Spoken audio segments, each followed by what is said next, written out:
Hello, everyone, and thank you for joining us today for our webinar, Earth Day is Every Day, Stories from the Front Lines of Life-Protecting Struggles to Defend Lands and Water. My name is Rachel Lim, my pronouns are she, they, and I'm joining today from Ottawa, Canada.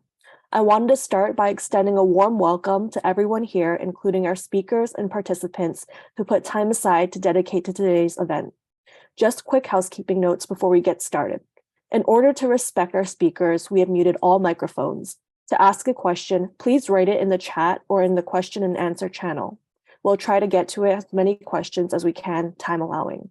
Simultaneous interpretation is available in English and Spanish.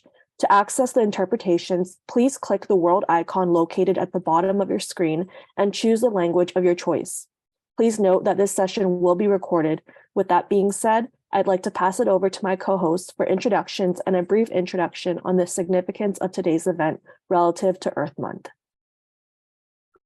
Thank you, Rachel. It really is an honor to be able to co-host today. And good evening, everyone. My name is Luna Cardenas Ibarra. My pronouns are she, her, and I'm also joining today from Ottawa, Canada.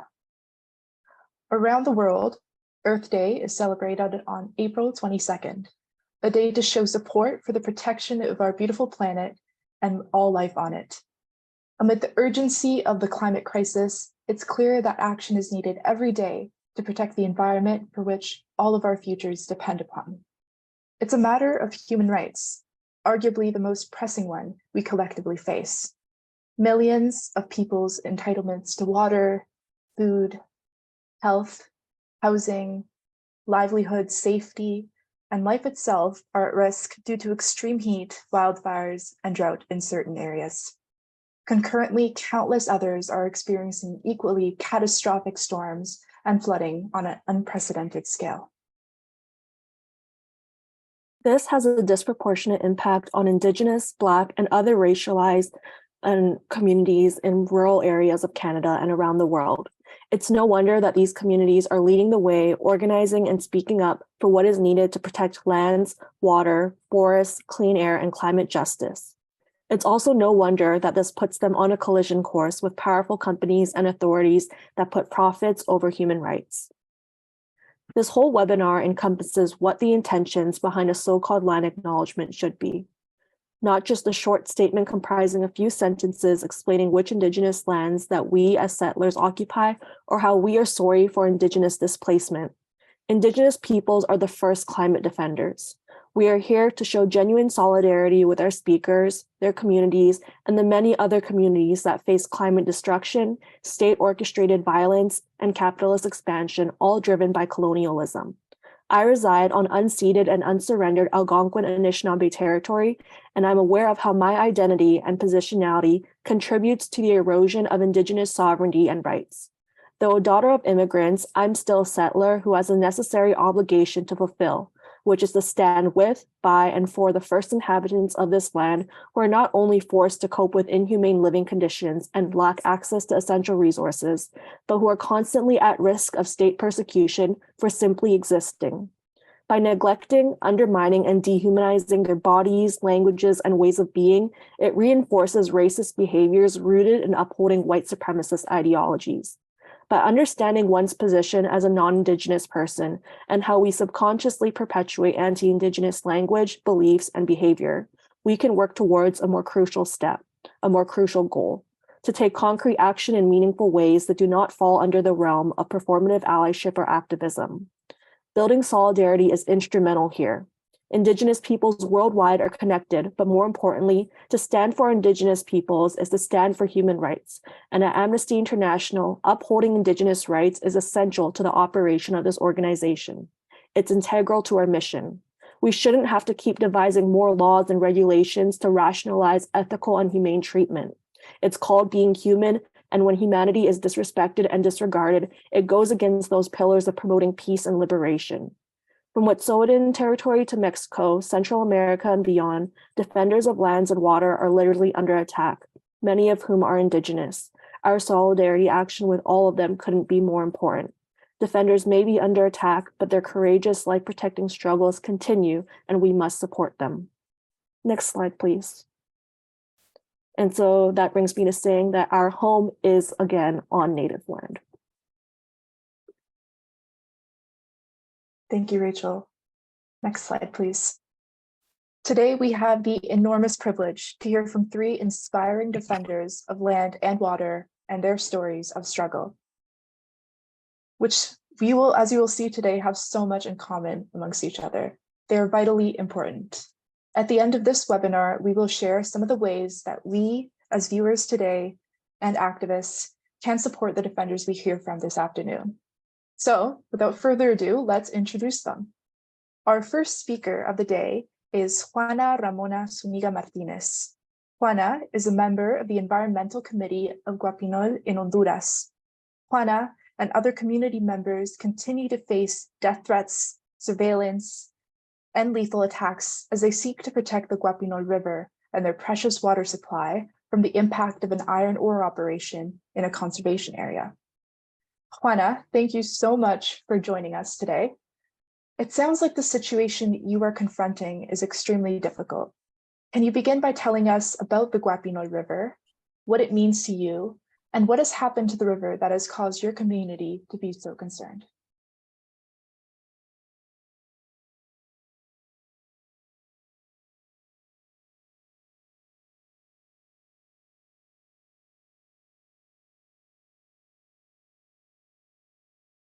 Hello. I think that the electricity is problematic today, which is why I turned off the camera. But for us, the river means life.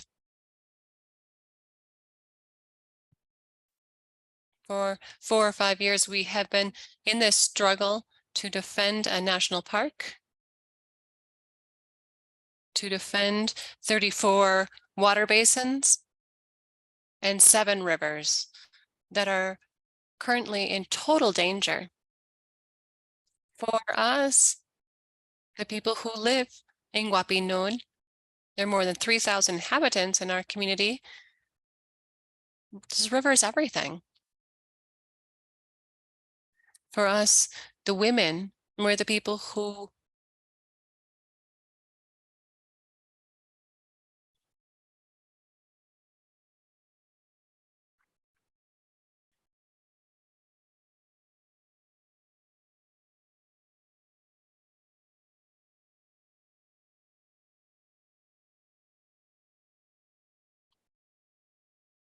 unfortunately, the audio quality is not sufficient to carry its interpretation at this point.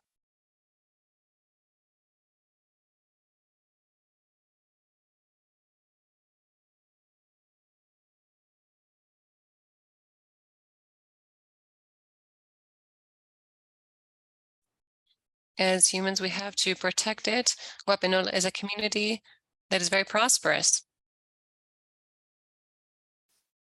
It has been transformed, and the individuals are interested in agriculture. However, right now, the concern we have is that our river is being dried out by a hydroelectric plant that is only 50 meters from our community.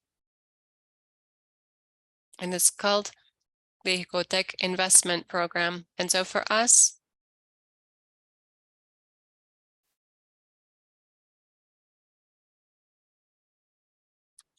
once again, there is not sufficient audio quality to do the interpretation.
I think we'll move on for now and wait until Juana's connection gets a bit better. So I just know that despite those difficult internet connection issues that she's been facing, she was still able to share some of her words with us. And I know that she'll make it clear about her dedication to the cause later once her connection is a little bit better later. But right now I have the honor of presenting our second speaker, who is Rosa Marina Flores Cruz. And so Marina is a member, just for the next slide, please, Ian. Rosa, so Marina is a member of the Assembly of Indigenous Peoples of the Isthmus in defense of land and territory in Oaxaca, Mexico, and she's also a member of the Indigenous Futures Network. Marina is an Afro-Zapoteca woman defender involved in community resistance to energy mega projects that continue to dispossess Indigenous peoples and violate their rights. Marina, could you please tell us about the organizations you're part of and what motivates you to defend your land, your water, and your rights in the area? What do we need to know to understand what your struggle is all about?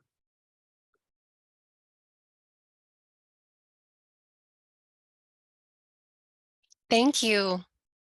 Thank you everyone for the invitation and everyone for being interested in this issue and in this very important date and these very critical conditions for life and the planet.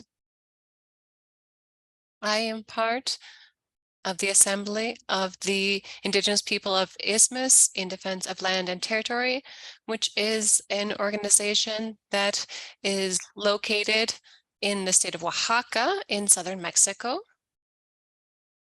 I'm from the Huichitan de Santa Rosa community, and the Assembly began its struggle and its resistance initiatives starting with the implementation of different industrial projects and a project to generate wind energy in our region.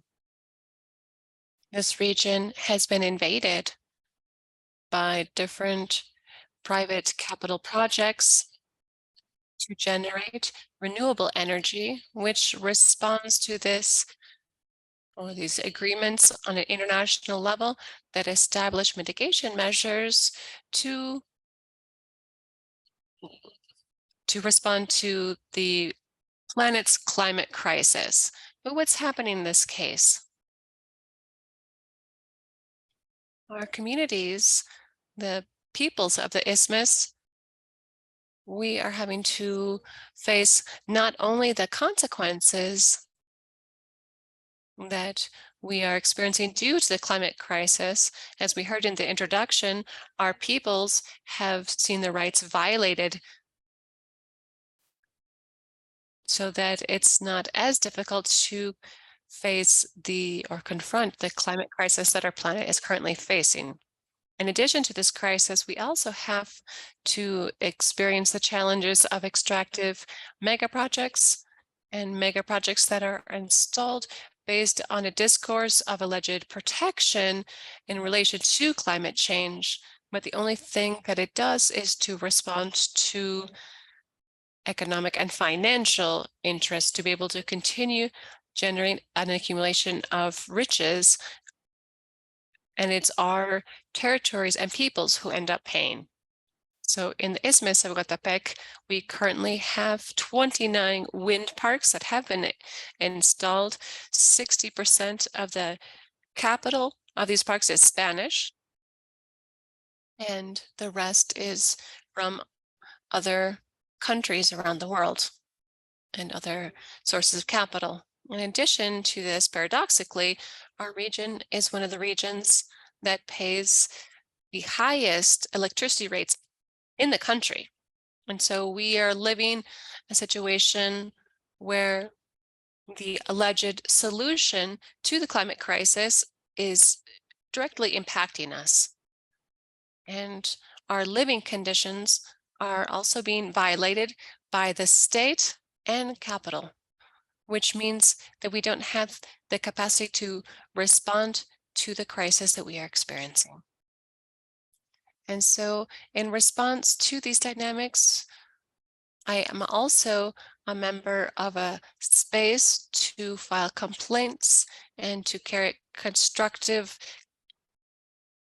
collective constructions, which is an organization that tries to create a collective narrative of people who are part of the indigenous and territorial movements in Mexico and Central America, to specifically talk about what is happening with the climate crisis. Our organization is Indigenous Futures Network, and this talks about how the Indigenous people are defending our territories, and by defending our land, we are precisely standing up to the climate crisis.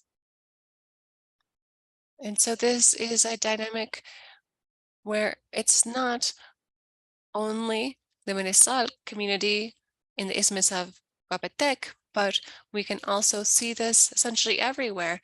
And this is something experienced by many people. Juana unfortunately could not speak in detail, but in Honduras, a lot of what they're suffering is also due to private capital and the aim of the government or the state to privatize the natural assets and goods of Indigenous peoples. And this is something we are experiencing throughout the continent. The territories of the Indigenous peoples are part of a toolbox used by capitalism to grow and extend its arms, generating wealth for just a limited few. Whereas the Indigenous peoples who inhabit the planet, we are conserving 80% of the planet's diversity. And due to this, there are small sectors of the population continue to be enriched. And so I think I will stop there so we can continue listening to our other colleagues. Thank you. Thank you so much, Marina, for that wonderful introduction. I think you brought up an amazing point by highlighting the disregard of environmental implications by corporations, the capital, and the state. That will definitely be a theme for today. Moving on to our third panel speaker of the day, it is my honor to introduce Chief Namox. Chief Namox is one of the hereditary chiefs of the Wet'suwet'en Nation in northern British Columbia. The Wet'suwet'en people face surveillance, harassment, and criminalization for defending Indigenous rights and resisting construction of the CGL pipeline that threatens the Wet'suwet'en lands, as well as life-sustaining water. Chief Namox, for those who may be unaware, could you please provide an update on the present-day situation for the Wet'suwet'en Nation? What have been some of the obstacles and successes of the movement that have surged over the past few years? Thank you for that. For ourselves, it's got to be realized that we are the government on the land. We've never ceded nor surrendered any of our lands. We've never signed a treaty. There's not one document that states that we ever have, nor ever will. We've opposed this particular pipeline because it is threatening the rivers, same as the other speakers had said. And without that water, who are we? And then you have to realize where we're situated in north central British Columbia. Our water flows to the north coast of British Columbia as well as the south coast. So we got to look after our neighbors downstream, which is the Skeena River and the Fraser River. And we take that responsibility very, very seriously. And when we say no to something, it means no. And yet where we are, they bring in militarized police. They create an arm of the Royal Canadian Mounted Police called CURG, which is actually an arm that has no oversight. And then they bring in security people who are basically mercenaries. They're former RCMP, they're former Army, whatever. And that who the security people is.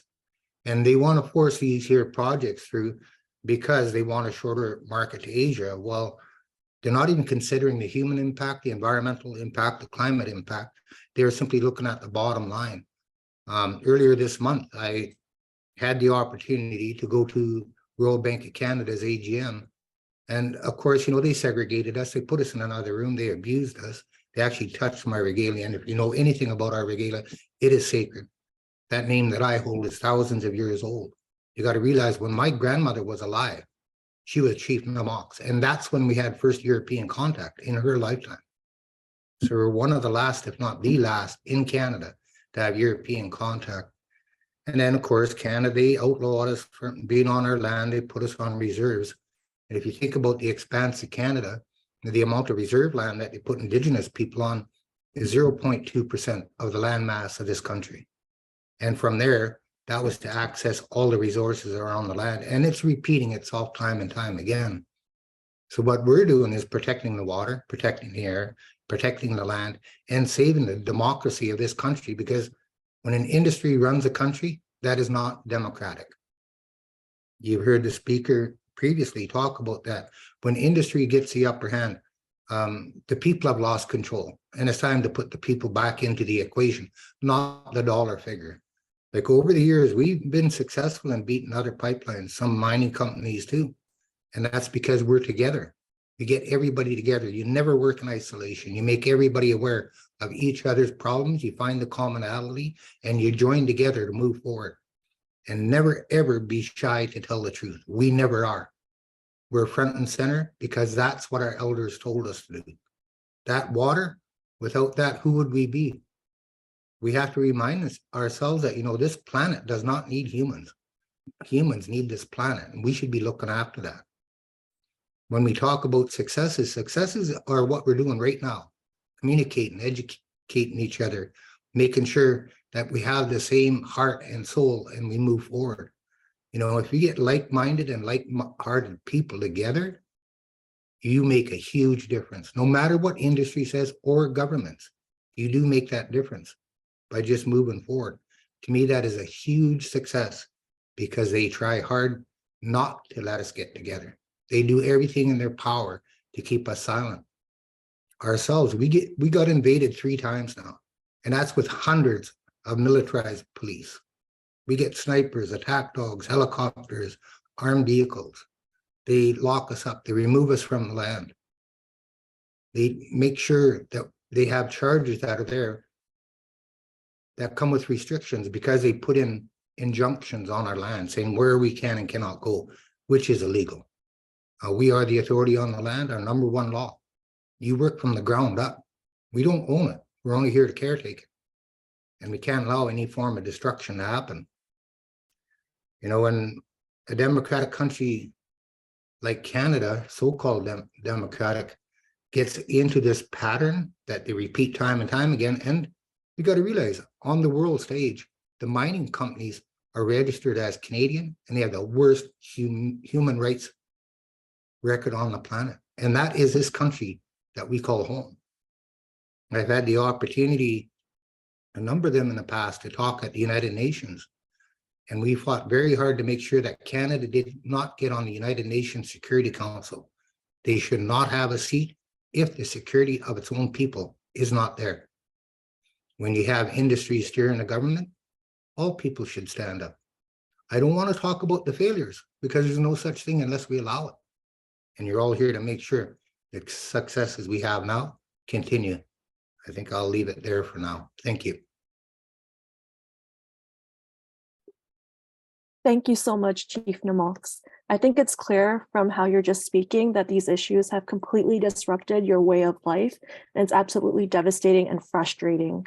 The way that colonial violence, as fueled by corporate greed, has destroyed Wet'suwet'en people, their culture, and their ability and their commitment to protecting the environment, it really triggers a lot of us, especially as youth, are stepping into climate justice and climate action more. So it's really nice that you were able to be here with us today to share your time and to explain these terms of what your community has been facing, and especially defining what it means to be an unceded and unsurrendered nation, and how your Indigenous sovereignty is still being entrenched on despite all these other regulations that have been set by the government. So thank you for that. And it also seems that Juana's connection has been fairly difficult still with all of those challenges with her power. So if we don't get her back online, we'll find another means to share her testimony with you all. So I think we'll move on for now. So we've heard a little bit from each of our esteemed panelists today. We'll be moving into the informal conversation portion of the session. And so for this section, we'll be posing questions for all of our panelists to answer. And panelists should be taking about 3 to 5 minutes to answer each question. And although we do have some prepared questions for this part of the segment, we also encourage audience members to submit questions to our panelists. To do so, use the Q&A feature located at the bottom of your screen, and we will do our best to select some of those questions. So we can remove the slides right now as we'll start our Q&A period. My first question is, tell us about efforts by your people, your community to defend your land, water, and rights. What do we need to know to understand what your struggle is all about?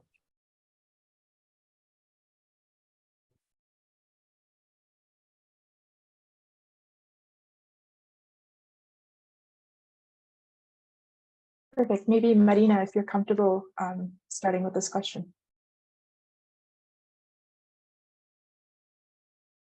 Sure, of course.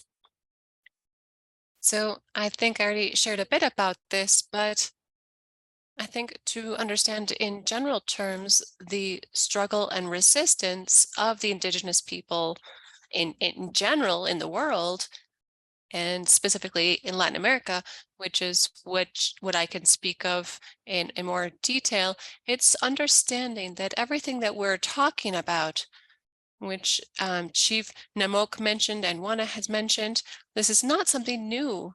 These aren't processes that have begun not even 10 years ago, or 20 years ago, or even 50 years ago. This is the result of a historic process and a colonial process. This is the result of that which began 500 years ago with the domination of our territory and the displacement of our people. The use, for example, that is being carried out in Mexico, specifically in the state of Oaxaca, the government and the Oaxacan state is using the Indigenous people as almost a tool to be able to justify its own projects and infrastructure projects and invasion projects. And in line with the Colombian government, with governments from other areas of the world, they're installing and implementing these projects that lead to dispossession and dynamics that are allegedly in the framework of what's called development. But for us, what we are being sold is that our people are not developed, and that our people not only don't live well, but don't know how to live. And they have to come and to show us how to be. And this is the result of colonialism. This is a 500-year-long process. It's not something that's just beginning now. This also has to do with the ties, the agreements between individuals who have been carrying out control and power over the last 500 years. We're talking about patriarchy and how women have been used also. The Indigenous women have been used to establish the domination of these groups over our territories, and also to try to disappear our people. The assimilation policies that have been implemented in our territories so that we lose our traditional clothes, our language, and our being as an Indigenous people, and that we can just be just like an empty shell that can be then used by the state to justify these projects. And so I think this is something that's essential, that in the Isthmus, when we begin resisting, and I say this in plural because, you know, I didn't start this. I was very, very small when this process began. But when the people in the Isthmus, the Zapoteca, the Mije, and other peoples who live in the Isthmus, when they began resisting these mega projects, they were going back to their struggle and their inheritance. And they were showing that as Indigenous people, we have not disappeared. And our lives means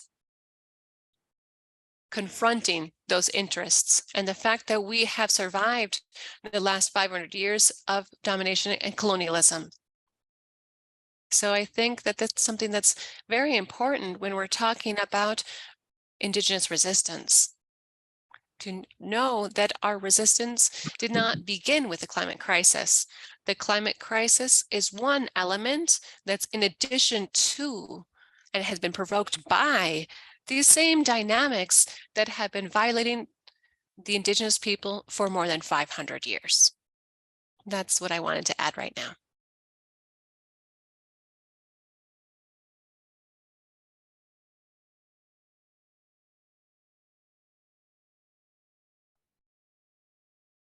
Perfect. Thank you so much, Marina. That's a very comprehensive answer to the question. I know, Chief Namox, you've already addressed this question a little bit, but we were wondering if you have anything else to add regarding your struggle and specifically related to the defense of land, water, and rights and the interconnectedness of those three aspects. Thank you for that. You know, as I stated, we've had less than 150 years of European contact. Like over the years, they've tried everything. They removed us from our land. They've taken our children, sent them to residential school. My mother went to that, but we still remain who we are.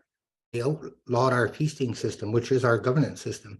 So we simply did it where it belongs, out in the territory, because that's what we protect. You know, my late father, he served in the Canadian Navy in the Second World War. He served in the Pacific and Atlantic theaters, so we could be here and have freedoms. And yet it is through industry coming in here and having power over elected officials that is destroying everything that this country is supposed to stand for. You know, the right to clean water, that is a right. They want us to pay for it and make it a privilege. That's not right. When they say that we should be privileged to breathe clean air, no, that's a right. And that's what we fight for. You know, when we talk about ourselves, we're lucky because we never lost our culture. We never lost our language. Yes, it was suppressed and yes, it was minimalized, but it didn't mean that we disappeared. Our language disappeared. Our law, number one, comes from the earth. It comes from that water, that air that everybody breathes and drinks. And the very fact that they've come to this stage of minimalizing who we are, criminalizing us, and then taking the humanity away from people, trying to take your dignity and your pride. Everything they do is just something that I don't think that my late father would have went overseas to fight for, because it's not right. When you can actually put a price tag on people's lives and on your children and grandchildren, those yet to be born, there's something very wrong with this planet when that happens, because we're supposed to be caretakers. We're not supposed to be here killing the planet, hurting everybody else who survives on this planet. It should be exactly what we're here today for. Being united, standing up, being heard, and telling our truth, because it is not going to be industry nor elected officials who will tell that truth. You got to think about this. They're only here to make a mess, and then they get to go home. With us as Wet'suwet'en, as hereditary chiefs, this is home. This is our front yard, our backyard, our kitchen, and our fridge. And we need to look after that. You know, our law, the very crest that I wear, beaver crest and the eagle crest, I carry two hereditary names, Chief Namox, yes, but also under my umbrella is the house chief named Aquis, which is a high war chief. And I'll tell you one thing, we've done everything peaceful and will continue to do that, because the biggest burden that a true warrior will ever carry will be the burden of peace. And you got to carry that burden, and don't stoop to the level of these people. Once you do that, there goes your pride and dignity. You got to remember that. Follow your heart. Your mind knows what to do because your heart will tell you. Thank you for that.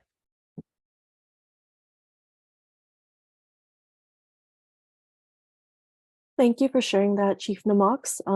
I believe that there is a comment from one of the audience members who actually wanted to say that they raised their hands for your incredible knowledge, and that for activists like us, the concept of failures, there aren't any, because if we operate with one heart and mind and have laser focus, then we can really accomplish anything. And I think by joining together and building that collective solidarity, it's so important. And with you sharing some of this knowledge with us today, it's really informing us and educating us about what's really happening behind the scenes that the government or other corporations aren't sharing with us.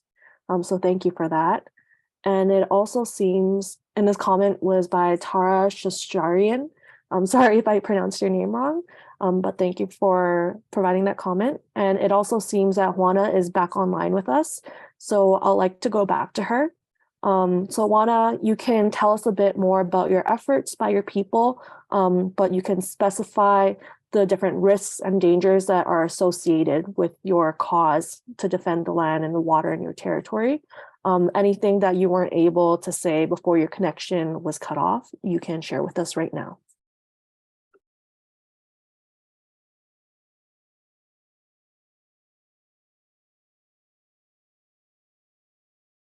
Thank you. Thank you again for this space. I didn't expect that we weren't going to have electricity, but it's very important to talk about why. The struggle in Guapinol is so important. This is a struggle of Tata Colon, which is a state in Honduras. And here in Honduras, we are fighting for the land. There's a dispute to see how they have handed over to large companies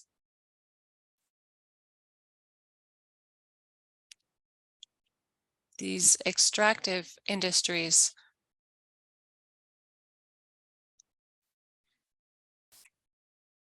They are destroying our water source. In quotes, for us, there is, well, these projects are development projects for them, but for us at the communities, these are projects of death and destruction, which is being carried out throughout Honduras. And we see these ties with our colleagues who have shared the challenges in their territories and countries. We see it is common. Also,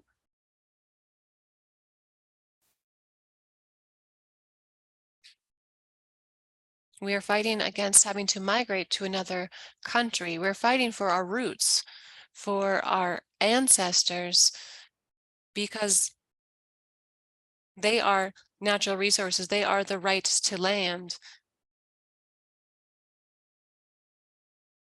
And these are the struggles that lead to dispossession and the jailing of our people. We've had 32 of our colleagues who have been criminalized by the government in support of these extractive industries. We have experienced death threats, and on January 7th, 2 of our defenders were killed. They had been with us since the beginning of our struggle.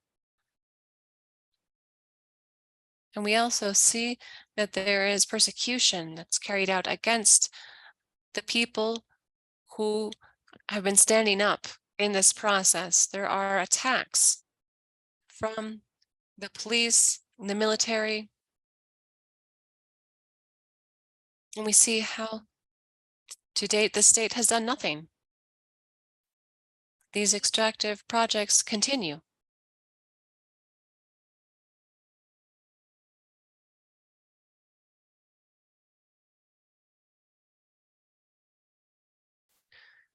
We believed that everything would change, and now we continue to be in the same situation or worse off.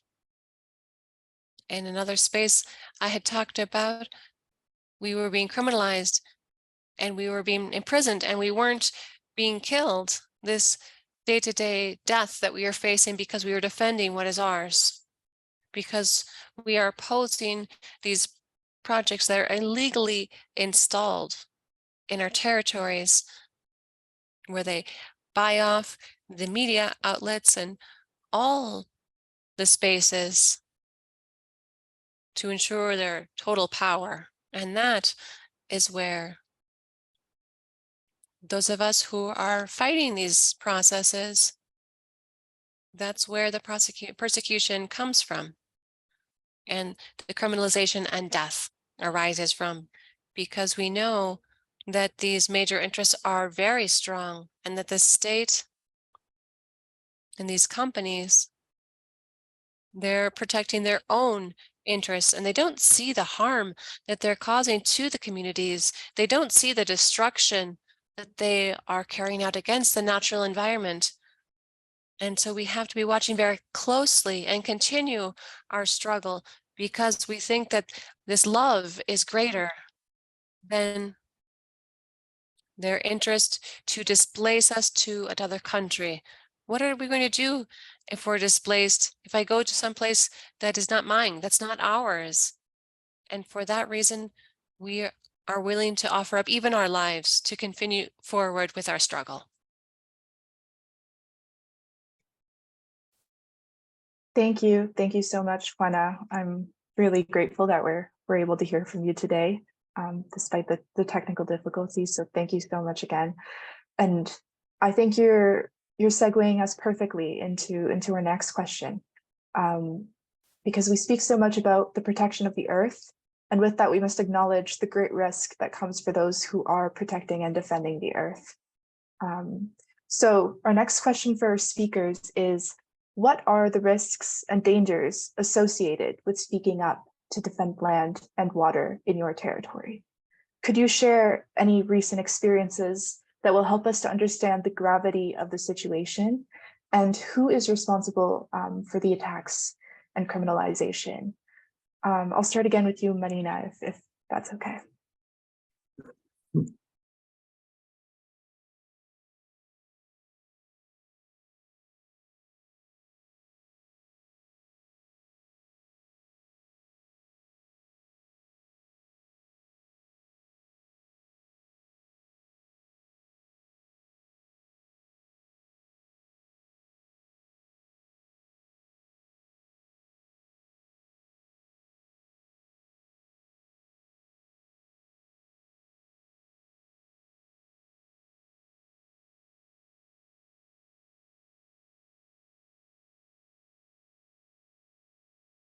So here in Mexico, we're seeing in the response to the questions, they are asking about the new government. And so the government, we have what is known to be a left-wing government and a president who says that he is close to the people.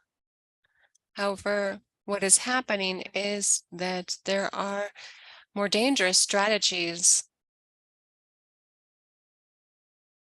from the state that have to do with the persecution of the men and women who are defending the land and the territory. And as I mentioned before, they're using the Indigenous people to legitimize development projects that are promoted by the state and have private investment. So in this case, in this administration, in the south of Mexico, we are facing different industrial projects and development projects that are promoted by the national government.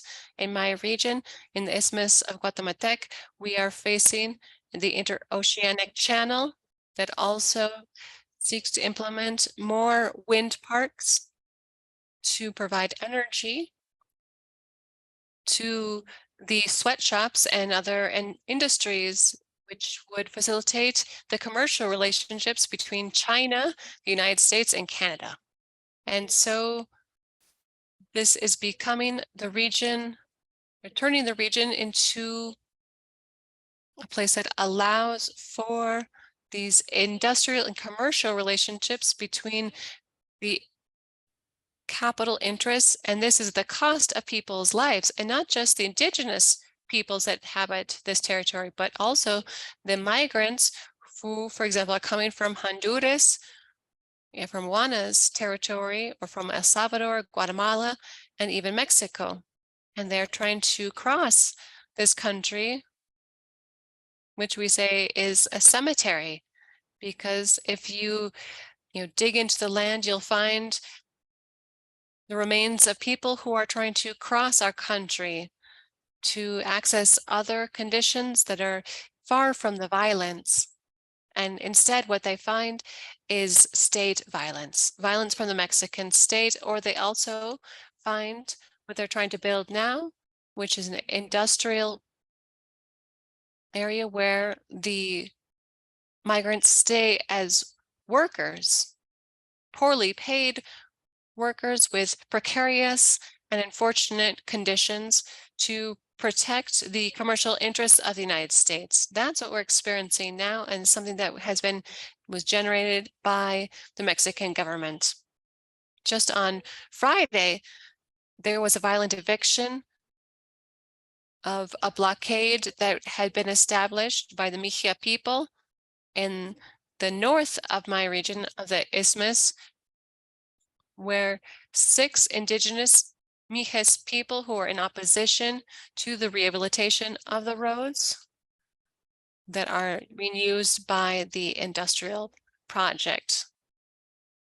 One woman experienced violence during this eviction, with participation from the National Guard, the Marines, the state police, and the Army. This is the government response, allegedly, to the Indigenous response. And this also has to do the different violent actions where they're implementing other major projects, but these are actually tourism projects. And so the situation of violence and risk is only intensifying. And instead of responding to the climate crisis, we see that there are ever increasing danger in relation to the ties between the government and organized crime from Mexico to the south. We see that the people who are protecting these government projects are not only the federal police or the state police or the army, but also it's organized criminal structures that are tied to the government or are part of the government. So this is a very delicate and violent situation that has great risk for us. So I think events like this allow us to increase visibility on what's happening and to establish relationships. So for example, Chief Namok was talking about how Canadian capital is generating so many of these dynamics because they are supporting the dynamics in Mexico and the rest of Latin America. And we see this is happening in all of our territories. Thank you. Thank you so much, Marina. Gracias. I think it's really interesting to be able to compare how violence, specifically state-inflicted violence, affects different regions. So I'd like to contrast that, but now moving to Chief Namok's, if you would be able to expand on that question. So what are the risks and dangers associated with speaking up to defending the land and territory? And if there's any experiences that would help us understand the situation as it currently is. Thank you. Thank you for that. I'd like to address it as risks, dangers, and rewards. The risk to us is we go out in the territory, we're pulled over constantly by the RCMP, that arm of the RCMP, the CURG. It's Community Industry Response Group. Well, the name itself tells you they're responding when industry feels threatened. That's exactly why it was created. So the risks are get charged with made-up charges and then be incarcerated and then having restrictions put on you until you get to court, which they try to make it a year later.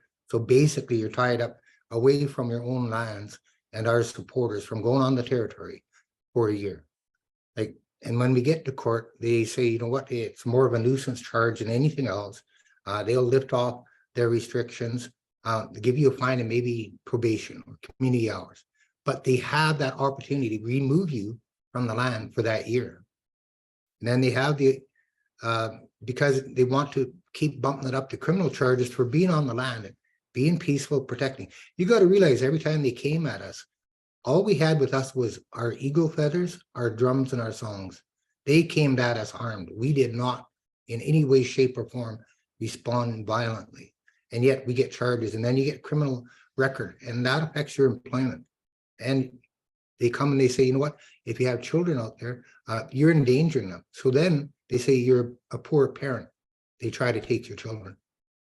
So those are the risks. The dangers are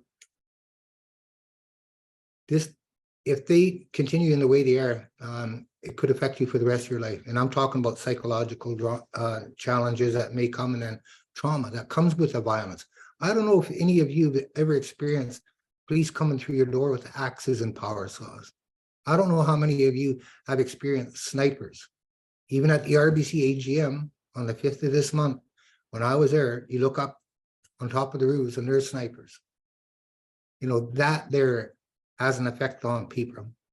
And why should that be normal for us? I am so used to it. It does not shock me anymore. That shouldn't be the way it is anywhere in the world. When we talk about being incarcerated and charged, put in jail, you know, when they do the raids on us, when they invade us, it's in the middle of winter when there's lots of snow and it's cold out. So on the previous raid, what they did is they removed the people, they put them in jail, took away their clothing, so it's cold. We get 30 and 40 below here. And they wouldn't even allow them to get dressed to go from jail to the courthouse. They stood in front of a judge in their underwear, handcuffs and shackles. They were transported in dog kennels, not even given the dignity of having a police vehicle. It was dog kennels. So what are the rewards? The rewards are that you're doing the right thing. The reward is that you know deep in your heart that no matter what they do or how do they try to break you, how they abuse you, remove your Indigenous rights, your human rights, that you are stronger because you are still there. And once again, every time we turn around, they're trying to make us more criminal, saying that we are violent and don't go on the territory because, you know, we'll do something. And yet we've not done one thing ever. We don't ever plan on it. What we will do is protect that land, air, and water and our democracy, our freedom. You know, 1997, December 11th, we won a court ruling in the Supreme Court of Canada. It was called the Delgamuukw court case. We had to take on Canada to prove that we exist, that we've never given up our rights and title, and that we will continue to be who we are. So not only does the Supreme Court of Canada stand on our side, but also the Constitution of Canada of 1982, Section 35 rights. They cannot impede us. And when we must be spoken to whenever anything happens on our land. Now we have UNDRA. There is a threat there because they're watering it down. They're making it their version of it, not the original intent of UNDRA. That original intent is being pushed to the side. And now they're putting in their version of it. We have to be very aware of that. Because once they say in our best interest, it's not, because it is in the best interest of these corporations and industry to destroy the land. The project that we're fighting right now, they say it's the largest private investment on the Kitimat LNG, which is pipeline is to feed $40 billion. And they say that's in the best interest of Canada. Then they put out contracts and they keep our people in poverty. So they bring the contracts to the reserves who do not have authority on the land. They're like a municipality, have authority within the reserve boundary for housing, education, school. So they sign agreements, but those agreements say that they can't impede in any way, shape, or form progress of that, either pipeline or construction of a facility, which means they actually have to support the violence. And these are our own family members. Tell me if that doesn't hurt you. We're here to look after the children, the grandchildren, the future, for all of us, not just Wet'suwet'en, everybody. And yet they bring in those agreements. And if you work for band offices, which are villages and communities, because we look after 22,000 square kilometers, that's our duty as chiefs. But when they sign those agreements, even their employees of those bands cannot speak against the project or they lose their jobs. Again, you got to look at the reward though. Know who you are. Know you can't lose and know you're doing the right thing. And you're never alone when you move forward. I don't plan on losing. Wet'suwet'en, we don't lose. Believe me. They need to learn that. But we'll never be violent. Not the way they paint us anyway. Thank you. Thank you, Chief Namox. You really went in depth about the intergenerational trauma and those long-lasting impacts of colonial violence and corporate investment into the resource extraction industry on your people. I think everyone here listening today is getting very disturbed by what your people have been facing at the hands of corporate greed. And I think towards the end of our webinar, a lot of people are asking questions about how we can better support you and contribute to this fight. So we'll be speaking a bit about that in our action section. But right now, I'd like to proceed to our next question for Juana. So Juana, can you please tell us about the role that women are playing in your community to defend land and water and the challenges and risks that women face for speaking up? Specifically, you can talk to the role of women in the resistance camp versus the project and the different threats and surveillance that you face.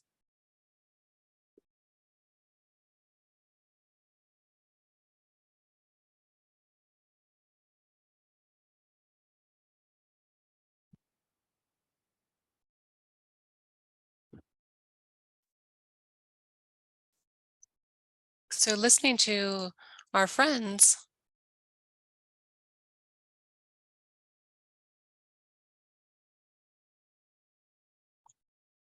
about everything that it means to be standing up in one of these cases, we have a large number of colleagues that have been detained. One of those who's been detained for 495 days is my partner. This was a total change in my life. I'm the mother of 3 children, and for me, it was unfortunate. It was so sad to see every time that we went to a hearing how those in power, the control by the public ministry that did not present evidence. They were just talking about the guilt of our colleagues and our comrades instead of defending their struggle. And so I think this case of Guapinol is a case that, like many others, we see that we have our colleagues who are jailed without any sort of evidence. They're just orders that come from the major companies to distract us so that the focus of the communities and the people in resistance is defending our jailed and criminalized colleagues, and that they can then continue forward with their work. In the pandemic, we faced a difficult situation for 2 years, but the company continued. It continued its work. And so for us, this is a path that we walk down where our heart and our minds and our desire to live and recover our territory and our rivers, but it's also to face these monsters who are killing, these monsters who are jailing, and we are being evicted by them from our territories.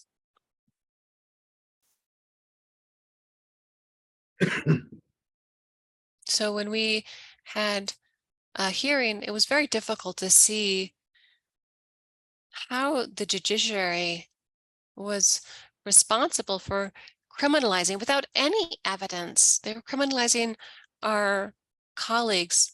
They sought false witnesses to achieve their objectives. And we saw how these allegedly important individuals, these companies, these representatives of the state, the police, the military, we saw how the elites, the corrupt actors who are here in Honduras, I think Honduras is a country where there is no justice, where there are so many deaths of defenders, and these deaths remain in impunity. And what happens when defenders raise our voices? It's easy for the state and these companies to come and take our lives or to disappear us because they're not interested in us making noise or that we make known the illegal actions and corrupt actions that they are carrying out in our territories. I think I'll stop there because I think my friends have already talked about other situations that we are facing in Honduras today.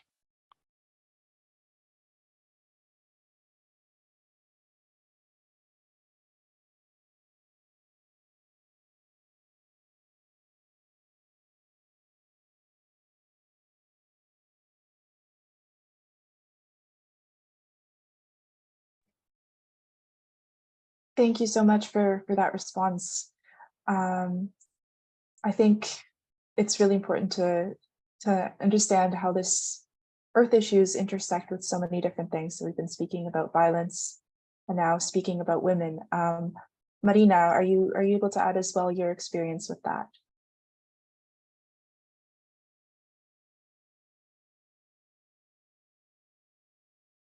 Yes, I think Juana has already mentioned many elements of the situation. It's a very similar situation.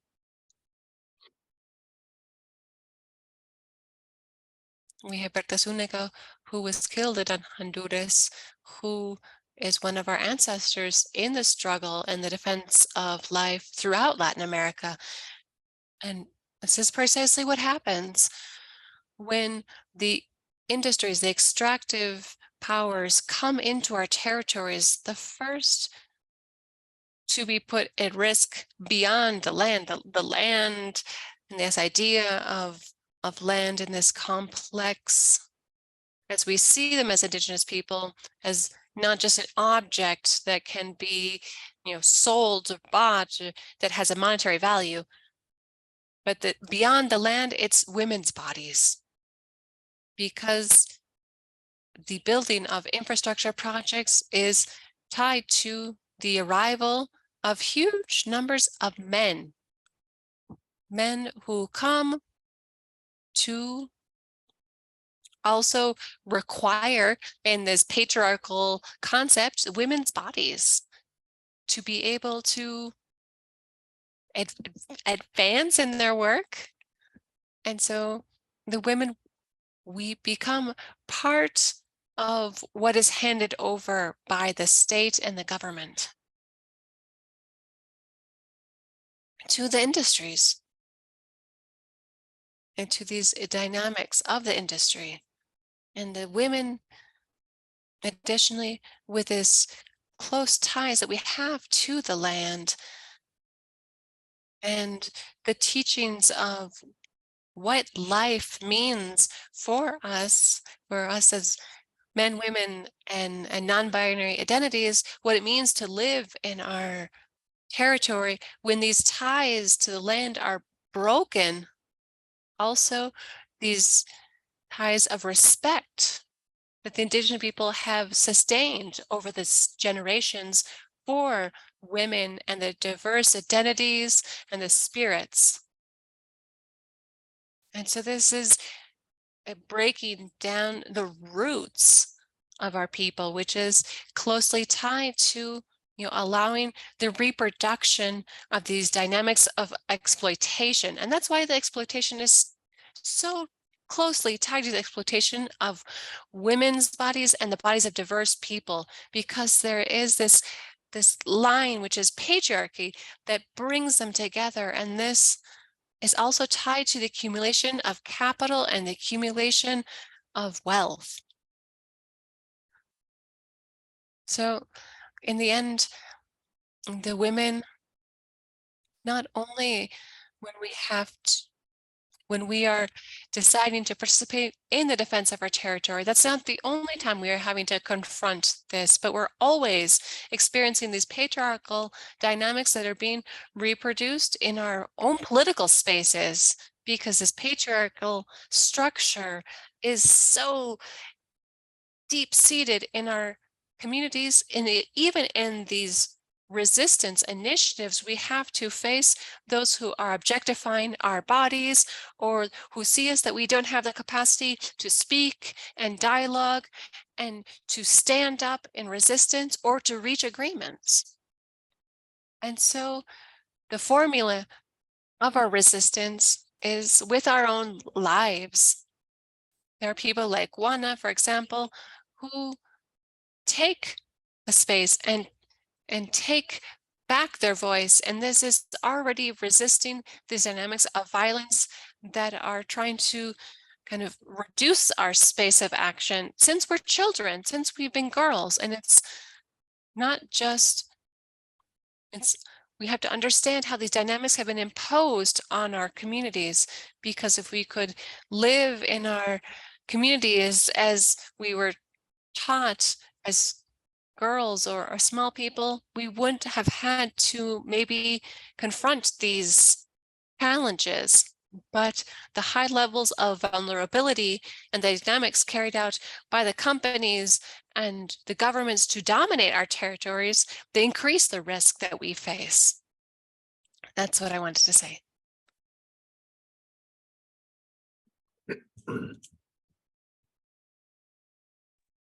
Thank you, Marina. It's really empowering to hear you speak about how women Earth defenders are so dedicated to overcome these challenges on top of that already difficult gender barrier you face, especially with the struggles going on in your community. And so I would like to go on next to ask Chief Namok about what you find is needed to ensure the protection of your rights, especially from us as allies. People have been asking us about ways that we can financially support you in your fight, whether that be legal fees or other means to ensure you can keep organizing, defending your land and yourselves, and nonetheless surviving. Yeah, first I'd like to start off with telling you, you know, the women are the heroes in our culture. We're matrilineal. The name I carry was my grandmother's. You know, I often think we have 4 man camps on our territory, on our 22,000 square kilometers for this one project. Smallest one is 500 men, the other one is 2,000. And every day those women are out there protecting the land, the air, the water. You know, our beautiful territory has one highway going through it, and it's called the Highway of Tears because of all the missing and murdered Indigenous women and girls that have gone missing over the years. And the women are still doing and leading us and telling us how to do our jobs. I'm a chief. They call us a head push. That means the words of our people come to us, our matriarchs, our people, to push to the world for the rest of the world to understand it. You know, when you want to talk about who we are and how we protect our rights, it's hard for me to explain it because it's who we are. We don't know any other way except to look after the land, the air, the water, who we are as Wet'suwet'en people, as Indigenous people, as human beings. I think everybody will have their own definition of it. I just know that I know what my grandmother said when she was Chief Namoks. She always said our world. She never said mine. Here's a little language lesson for you. Do you know that in our language, the Wet'suwet'en language, we can't say the word me. It literally translates as taboo. It's a we and us. And that's how we move forward. People want to support, educate yourself. Do outreach.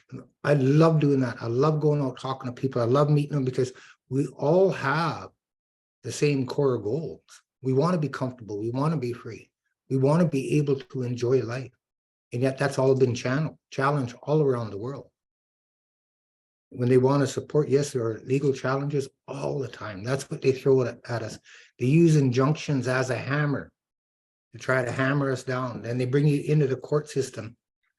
But we've been there before.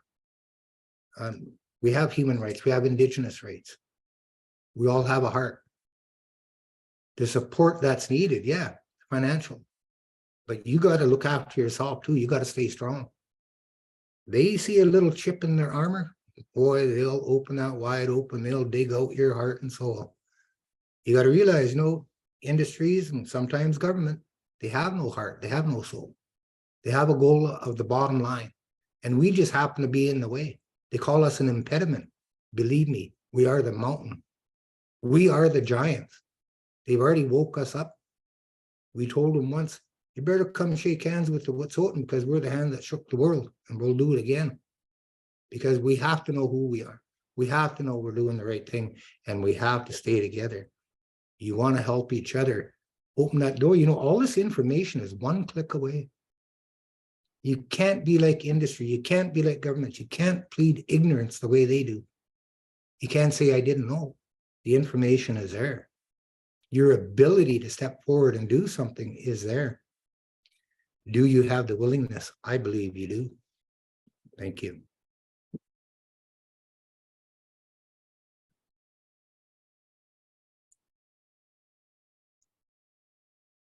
Thank you so much for those words, Chief Namok. I think that speaks volumes in itself. And in terms of the question relating to how allies, how we as activists can support all three of your stories, all three of your communities and movements, I'll move to Juana. We did have a question in the chat about from Jerry Jarit from the Anishinaabe and Haudenosaunee territory of Turtle Island. His question was, is there anything we can do in Canada to help Juana and Marina, as we are so far away? So Juana, if you'd be able to answer that, what can we do here as Canadians to support your work in your community?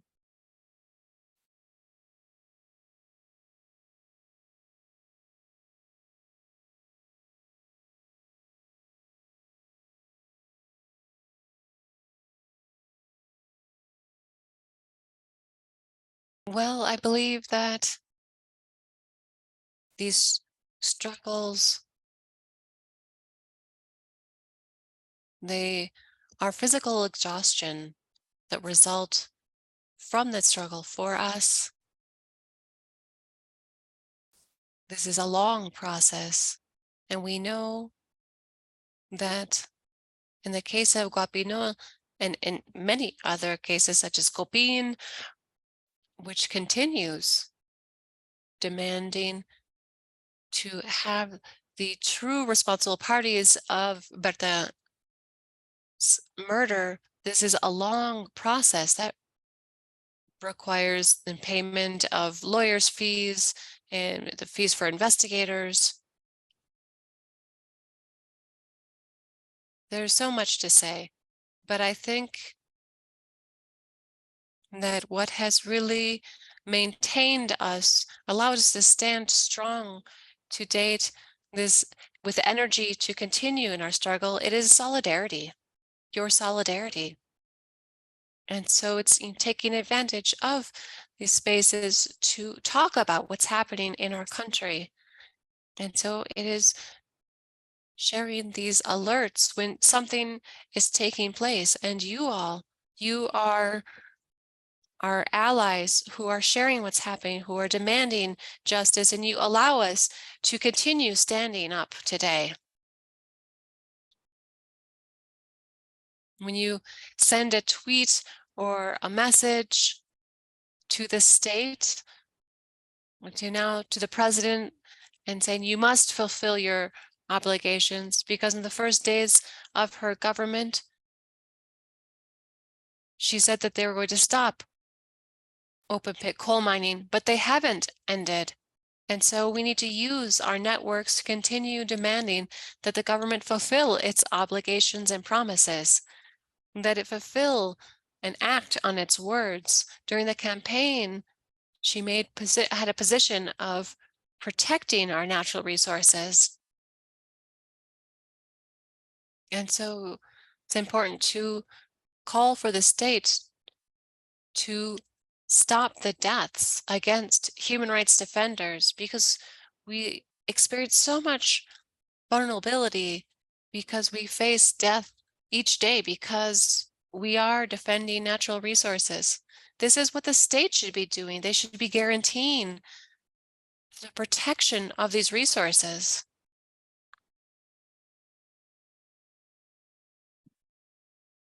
So that now they're talking about the enters of the season in Honduras, because we believe and trust that through the CC, all the responsible parties, those who have participated in corruption, will be held accountable.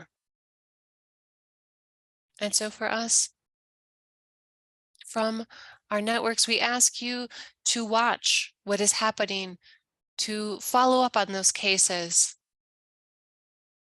that are For example, the case of Guapinol and Copin, and many other cases that fight for the defense of our territory. This is our land, our rivers, our natural resources, and for that reason, we must continue to defend them.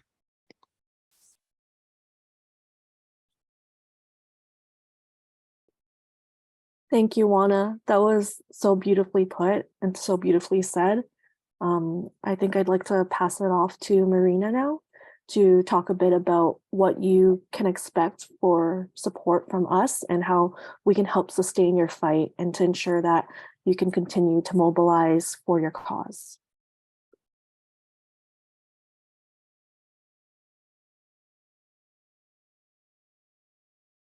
So I think Juana's request is precisely that. It's solidarity. It's, raising the alert when something occurs, and also to question the hegemonic discourse. There was a question in the chat that says that if it's not exaggerating to tie the federal government of Mexico with organized crime. And no, this is not an exaggeration. The current governor of Oaxaca is someone who is tied to organized crime openly. Everyone knows this. And this is a person who came into the government who was elected from the party of the national government. And so it's important to understand that the political system is a system that is based on domination, the domination of the bodies and the territories to be able to generate wealth and to generate wealth for a political class. And the same thing is happening in Honduras. The government is the left wing, but it's a government, as Juana mentioned, is violating rights, and they're not respecting the rights of the people. Why? Because they step over the rights of Indigenous people, and that allows them to continue maintaining their political power.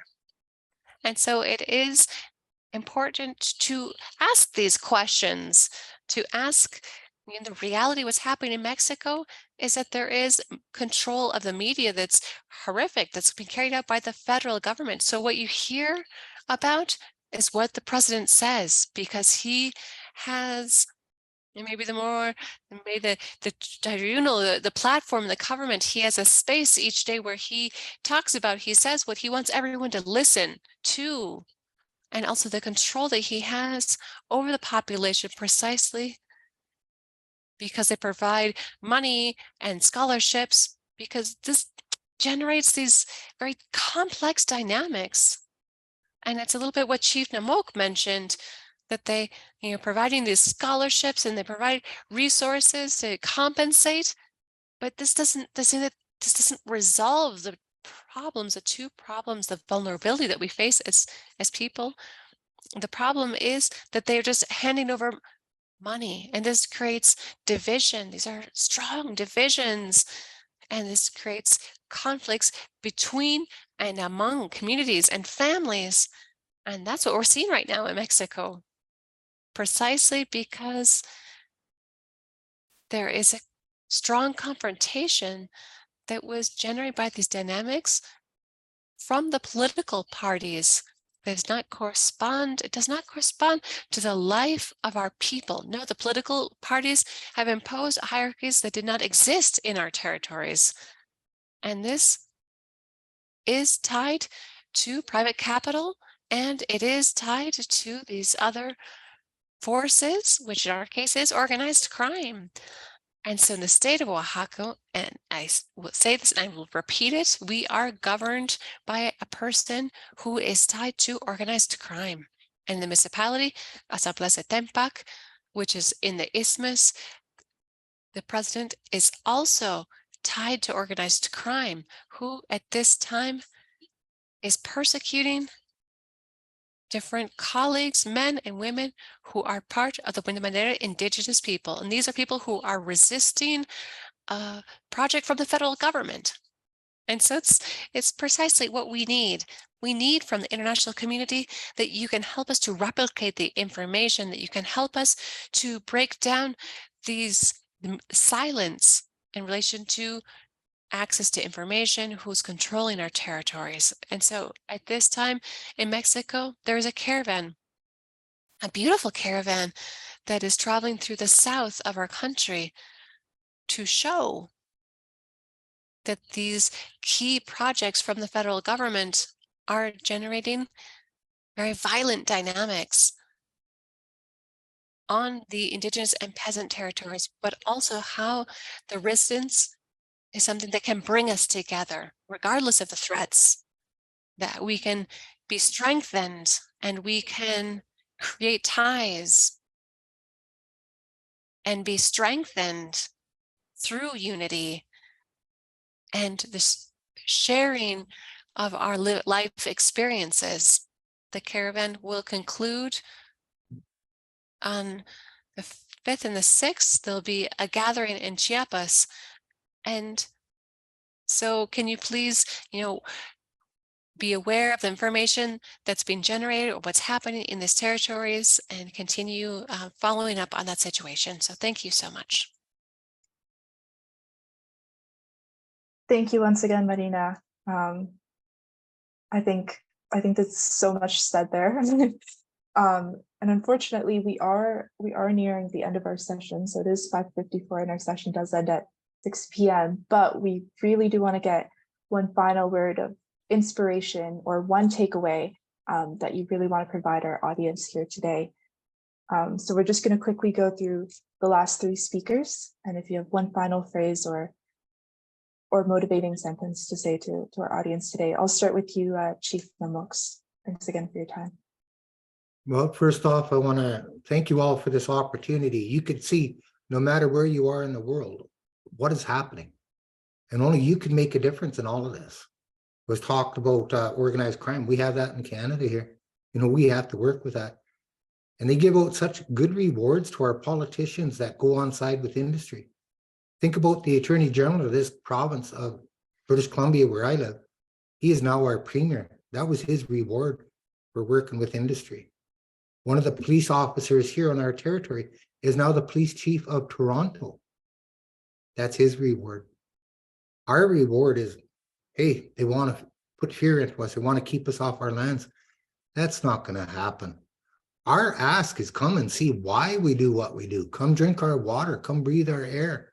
Come stand on this land because it loves you. And you'll feel it when you stand on it. I want to thank you all for listening. I want to thank you all for being who you are and remind you, don't let them put fear into you. It's only a tool. Don't let them use that tool on you. You know what you're doing. You're free thinkers. Continue to be free-hearted as well. Thank you. Thank you so much, Chief Namok. Marina, if you have one final phrase or thought for us as well.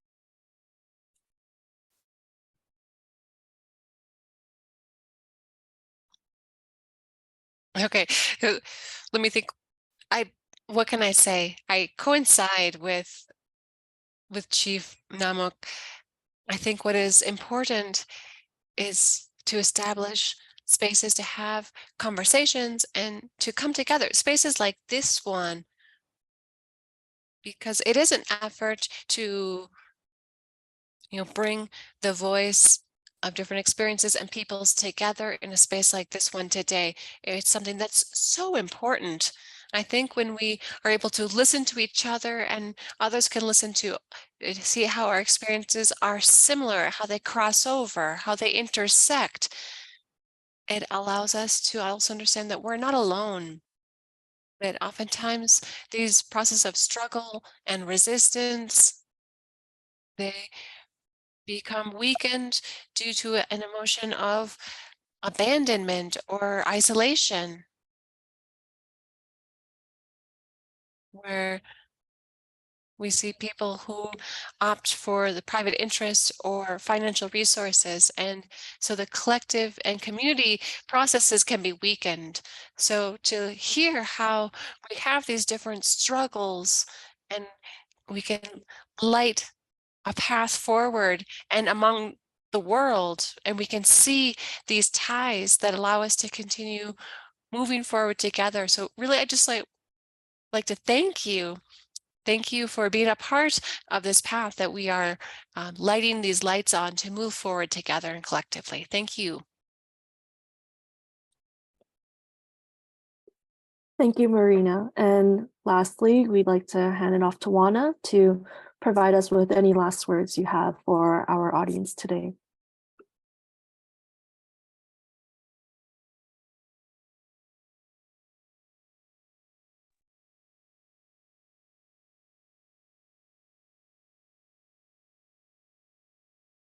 So I'd like to thank you for this space.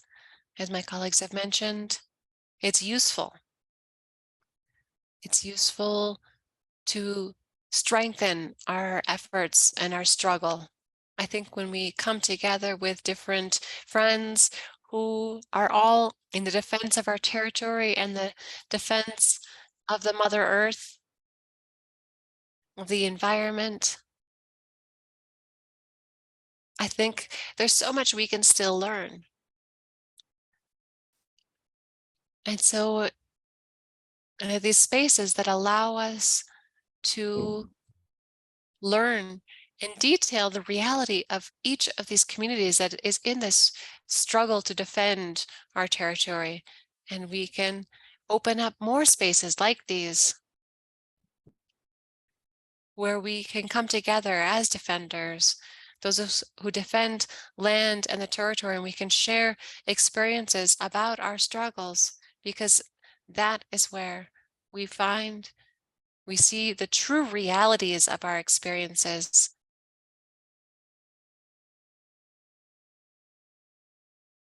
With those who have been impacted and have seen our rights violated.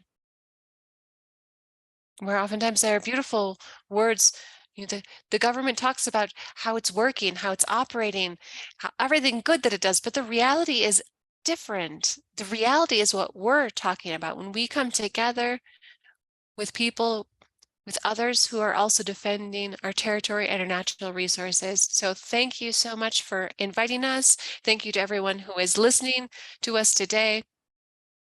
Hopefully these networks will continue to grow and you can continue supporting us, and that the solidarity that we have seen to date from different organizations will continue to grow, because this allows us to be strong and it allows us to move forward in our efforts. It is a difficult path, and we often even put our own risks, our own lives at risk, or that of our families, but it is worthwhile because the Mother Earth is ours. Thank you so much, Juana, for those words, and for all three of you for your beautiful closing sentences there. I think I speak for the audience. I was getting some goosebumps. We can really hear the wisdom in your words. With that being said, I would like now to note that our moderator, Annika, has posted some links in the chat, which provide access to some of the actions that Amnesty currently is actioning. And these are very easy actions that you can take to sign and put your voice forward to fighting for some of these movements that we've been speaking about today. And that underlying theme of defending the defenders, who in turn are defending the one and only worth that we have here today. I'll pass it back over to my other co-host. Thank you, Una. So that brings us to a close for today's session. Following today, we'll be sending out a survey for feedback on the event, and we encourage you all to fill it in. And on behalf of Amnesty International Canada, we would like to thank all of our amazing speakers for the very important work that you've been doing and continue to do, and for sharing it with us. We'd like to thank our wonderful interpreters, Marta and Kath, and we'd like to thank everyone who's dedicated part of your Sunday to be with us. Exactly. Our hope is that the stories and experiences that Juana, Marina, and Chief Amox have generously shared with you all today will stay with you and inspire you to make Earth Day every day. If you did not have time to complete any of the actions, we strongly encourage you to do so whenever you have a chance today. And we will also be sending them to you via email in the days to come. So feel free to access the links that way. Share with your networks, be a multiplier. We hope everyone has an amazing rest of your night. Thanks again for being here today.